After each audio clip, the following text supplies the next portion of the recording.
Hello, everybody, and thank you for tuning in to the Liberty Report. With me today is Daniel McAdams. Daniel, good to see you. Good morning, Dr. Paul. Good. Another tragic event yesterday.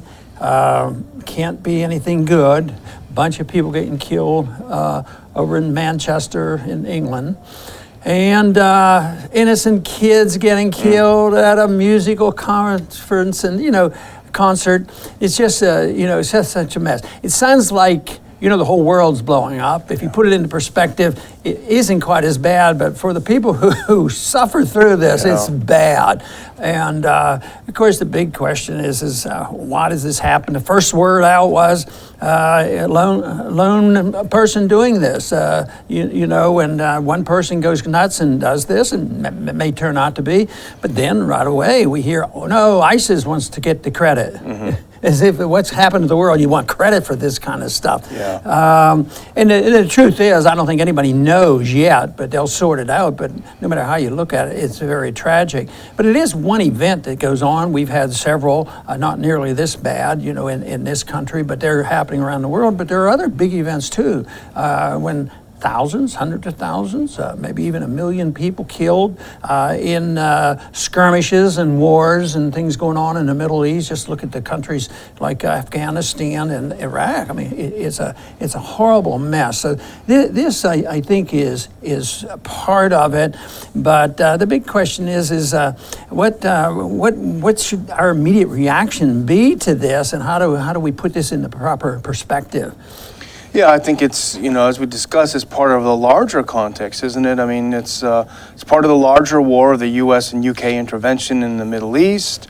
We saw very poignantly over the weekend, and we discussed it yesterday, President Trump's view that Saudi Arabia is our ally in the region, and Iran is the enemy, and Syria is the enemy, and by our allied relations, Russia is the enemy. So sort of a war on all those. I think that's a larger context. Do you think, or? Well, I do, and I think that's the big one, and we talked about it yesterday, that, the aggressive nature against Iran is serious and dangerous, because that means they're against Assad in Syria, and they mention, this is necessary because they're bad people, but Trump didn't mention in his speech that, you're taking on Russia too. Yeah. So Russia is in this mix, and it's all part of that, but it does originate, I think, 15, 20 years ago. There's always been violence in the various religions, but I think the most recent violence actually, the first time I started paying attention to it was, when the Soviets were in Afghanistan.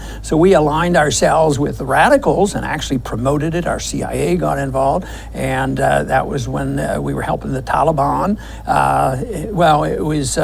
It morphed into being the Taliban, but the radicalism continued because all of a sudden we were the occupiers. We no longer could say we're doing the Lord's work. Yeah. We're helping people defend their homeland from the Soviet invaders, but now all of a sudden, from the perspective of the radicals, we are the occupiers and we are the invaders, and in a way we have lost the moral high ground, especially in the last 15 or 20 years.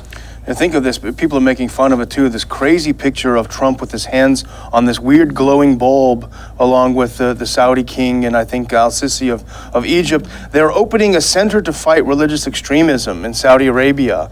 And of course, at least some people commented on the absurdity of this. But let's take the word for it, people who are saying that ISIS has claimed responsibility. Here's Trump right in the middle of Saudi Arabia promising a fight against extremism. But what is ISIS? ISIS is an offshoot of Al-Qaeda. They had ideological differences and split.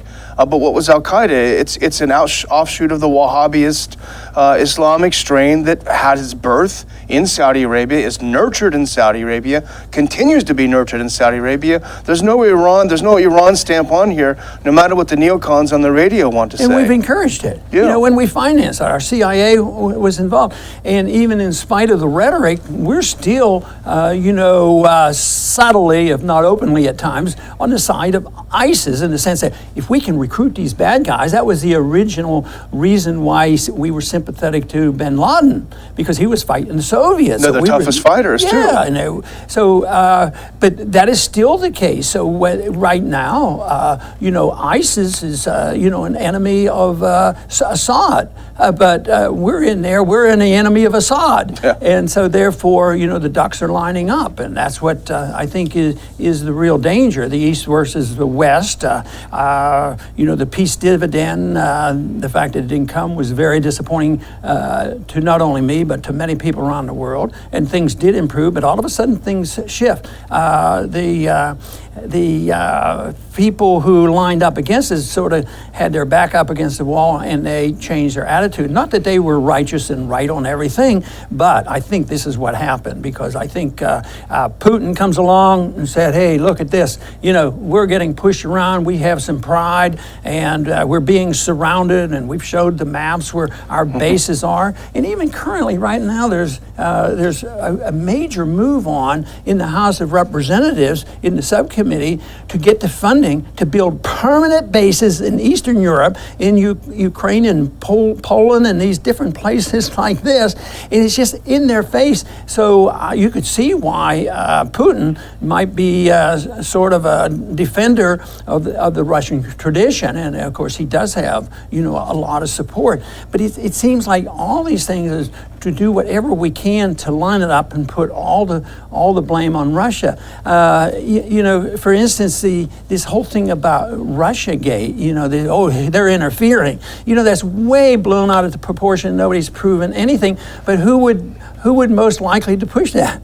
The Democrats. Yeah. Hillary said that was all the Russians' fault. They've been involved in this election and this stuff, but both sides seem to want to build and keep this going for nefarious reasons, and I think it has to do with finances and natural resources. It has to do with the military and industrial complex, and on and on. There's a lot of reasons that we have to have an excuse, and communism was the excuse we used for many, many years for us reaching out and doing what we had to do, and they did pose a threat. Now they've had to create a new enemy, and they're working on it very hard, and it seems like they get tremendous support from all the media. Oh, yeah.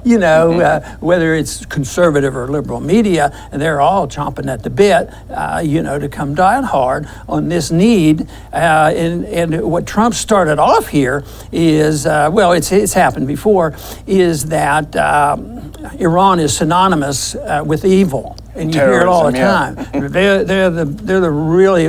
radical Islamists, and they're the most radical Islamic state in the world, and they are even getting accused of being, an accomplice with ISIS, which is absurd. Yeah. So. The funniest thing on what you said earlier about the Hillary and the Democrats being behind this Russiagate thing, the funniest thing, and it's funny and it's also tragic, there was a picture of a fellow at a protest, obviously a Hillary guy, an anti-Trump, a Russiagate guy. He had one of those crazy pink hats on that identify you in that group. He was carrying a sign that said, "Where's Joe McCarthy when we need him?" Oh, but about the Russiagate, this is interesting. The whole sort of idea that this Democratic staffer Seth Rich was murdered because he was a DNC staffer. The idea that he was murdered because he was sending WikiLeaks some of these hacked emails, that's a crazy conspiracy theory. But the idea, this totally unproven assertion that Trump and Putin actively collaborated, not just in the election cycle, but for years. If you look at the UK dossier that this spook put together, for years they were colluding and planning for when he was going to be in the Oval Office and he would be their Manchurian candidate. That somehow is accepted as conventional wisdom without any facts at all. That's not a conspiracy theory. Well, they were probably talking about how they each could make more money. Yeah, is probably what they were doing, but that hasn't prevailed. It's turned into a political fight rather than just competition in economic policy. But we wanted to talk about the Montenegro thing as sort of another front in this war that we're sort of trying to broadly look at, and Yeah, and what bothers me on that is the NATO people who are speaking for NATO are bragging about that. Oh, this is wonderful. We won the fight. We got Montenegro, this crucial country in the world, not even 1 million people, I don't believe. 600,000. 600,000 people. They came with us. They came with the West, just sort of like the Ukraine, totally endorsed going with European, and they won a total rejection of Russia, which was all, malarkey too. So this is what they're doing. They're bragging about it. But one thing that I've just sort of learned recently is there's some similarities to Montenegro with Ukraine, because there are a lot of Russian sympathizers in Montenegro, and right now the economy has turned down. Yeah.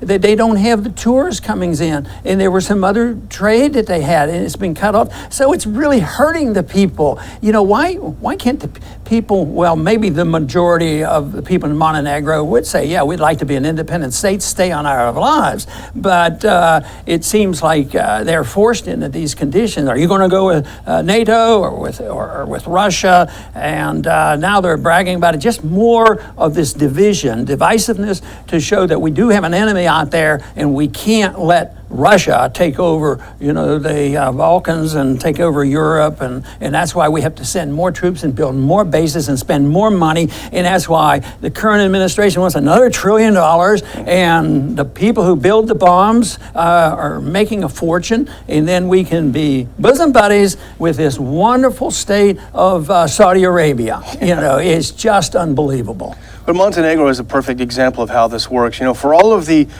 feigned horror in the U.S. of anyone manipulating our elections, the U.S. has been buying and paying for Montenegrin leaders since 1998, when Milo Đukanović was elected. I was actually there on the ground as an election observer at that election. The U.S. was solidly behind Đukanović. It was one of the most crooked elections I had ever seen, but they backed him to the hilt for almost 20 years. They paid his way. He was one of the most corrupt people in Europe. But so they buy off the leaders, they support the leaders, they support their political parties. But the people in Montenegro are not in favor of NATO. They wouldn't have a referendum on it because they were afraid it would fail. Most people remember that it was NATO that actually bombed them back in 1999. And you're right, the Russians tended to have vacations in Montenegro. They use the same Cyrillic alphabet, which makes it probably easier to travel and enjoy the beautiful coastline there. So that's how you do it. You corrupt the officials, which was what we've done. Well, we've been pretty close with Saudi Arabia for a long time, but I think after this recent weekend, we're closer than ever, which means that our already support for the Saudi war against Yemen, that will continue. We will be definitely on the side of Saudis. The Saudis control of the region over the Persians, and it'll be an Iraq-Persian deal. It's going to be a Sunni versus Shia war, and then of course it goes into be politically expansive when we start talking about Russia. But the thing that's now that they're talking about is what will Trump do when the pressure comes, and it's already started. I understand they've been having this discussion and pressure that they want that the Saudis want to rescind that law that's allowing 800 families that had family members killed on 9/11, they're able to sue the government, which is sort of like a blatant, open statement that they were involved. Of course, most people now are believing that they very much were involved. There was special treatment from the very beginning. So now they're saying, get rid of that law. But, Trump can't get rid of the law. Maybe he can put a monkey wrench in it or something. But somebody might say, hey, Ron, he can't do that. I remember him saying, this is good. We'll stick it to him. But, of course, I think he's changed his mind a little bit, on Saudi Arabia as well, like we pointed out yesterday. Maybe having us sing on that weird ball, infected his brain. But, coming back to the attack, which is where we started of yesterday, which is horrible. Brendan O'Neill, who writes for Spiked Online, makes a good point, which I would even develop further. He points out that after events like this, the political leaders and the media, they rush to put forth the idea that we must have togetherness. He calls it hollow togetherness, hashtags, love defeats anger and everything. And he points out that the fear in the media class and officialdom that the masses may turn hateful after an attack, and they want to thwart that. But I suggest that the masses, they're afraid the masses will turn hateful at the attackers, which they probably should be angry, but even especially at their own governments whose policies encourage such attacks. Well, this is exactly right, and this sort of came up on occasion when I was in the presidential race. Policy, policy, policy. What do they do, and are they reacting? Have they reacted to something that we have done? And I think this is important. You have these tragedies, and say, yeah, you should have comfort and concern and take care of the people who suffer from this. But if you don't talk about policy, maybe this aggressive multiculturalism and the wars that have been created there and bringing new people into countries that have different cultures, maybe that has an effect. This is not systematic voluntary migration that's going on. It's a lot more aggressive than many libertarians even want, because I think there should be some controls on people coming in when they're sent by governments and picked up by the government, and the innocent people have to pay for them and take care of them and all this. It has nothing to do with a natural migration and immigration position which would occur, in a much freer, much more libertarian society, because you would not be cutting all this off. But that may well contribute to problems like this. And if that is the case, since they're dealing with this softer approach in comforting the kids, which is important. If policy doesn't change, I've always said this is going to continue. Matter of fact, I talked about this occurring, before it occurred, back in the 90s. This leads people to frustration and anger, and they will strike out. And even if they're not powerful, they're more likely to use terrorism. That's always been the tradition. You can't wait around until you have an army that can confront your army that dominates, a whole country. But the people who really, really get angry at occupations and things, they will use terrorism. That's the only way they can, make up for their weakness militarily. But if you deal with this without policy, I don't see it ending. I think it'll get worse, and that's rather sad. I unfortunately don't think it's going to end until our country goes bankrupt. But it sure is a mess. Here's why I think UK citizens should be angry with their government as well as the terrorists. The UK has been an enthusiastic supporter of U.S. wars in the Middle East. They've been an enthusiastic supporter of the regime change in Syria. UK citizens have gone over to Syria to fight jihad, and the UK has turned a blind eye to that.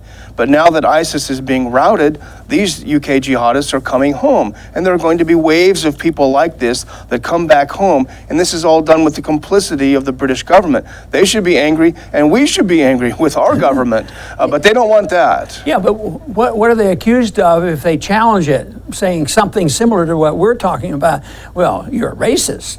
You're a racist, and you hate people, and you don't want free travel, and you want closed societies, and you hate all Muslims, and that sort of thing just goes on. So that's really a significant problem. It's a far cry from what it would be like in a society and in a world where people would be permitted self-determination, and that voluntary exchanges would be legal, and people wouldn't interfere in the internal affairs of other nations.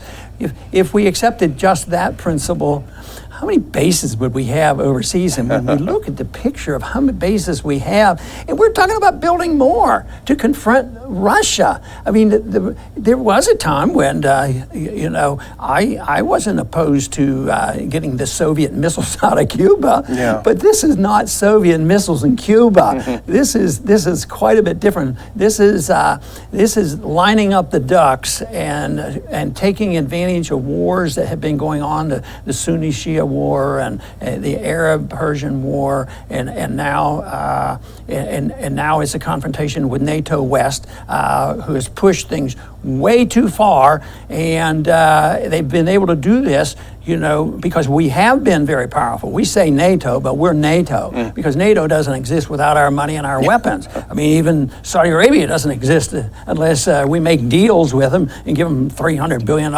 We don't give it to them. Allow them to get $300 billion worth of weaponry, which really enhances the profits of our military-industrial complex. So it's a big deal.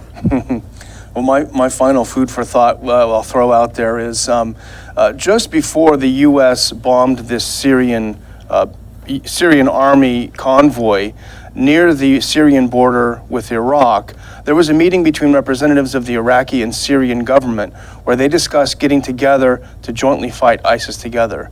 I wonder if it's a coincidence about the timing. Oh, I think you're just thinking of conspiracies and all. Well, anyway, I want to thank the audience for joining us today.